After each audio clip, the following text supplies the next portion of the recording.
ప్రతి ఏటా job calendar అన్నాడు, ఇచ్చాడా అని అడుగుతున్నా. గ్రూప్ 1 పెట్టాడా అని మిమ్మల్ని అడుగుతున్నా. గ్రూప్ 2 ఉద్యోగాలు వచ్చాయని మిమ్మల్ని అడుగుతున్నా. మళ్లీ నేను వస్తానే ప్రతి సంవత్సరం గవర్నమెంట్ లో ఉండే ఉద్యోగాలకు కూడా జాబ్ క్యాలెండర్ ఇస్తానని మీ అందరికీ హామీ ఇస్తున్నా.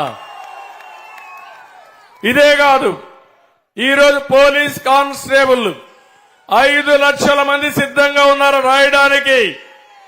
25,000 మంది పోలీసులు నియమిస్తా ఉన్నారు. చేశారా తమ్ముళ్ళు?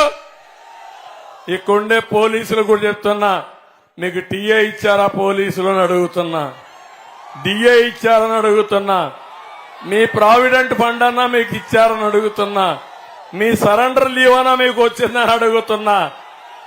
వీళ్ళకే కాదు, రాష్ట్రంలో ఉండే 8 లక్షల మంది ప్రభుత్వ ఉద్యోగాలకి పీఆర్సీ కూడా ఎగరాం పెట్టిన దుర్మార్గుడి ముఖ్యమంత్రి.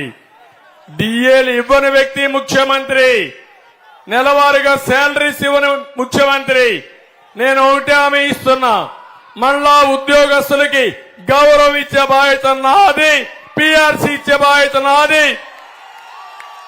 మీరు ఆత్మ గౌరవంతో ఉద్యోగాలు చేసే విధంగా మీకు పూర్తిగా గౌరవించే బాధ్యత తీసుకుంటాను. నేను వస్తానే పోలీసు ఉద్యోగాలు పూర్తిగా నియమిస్తా.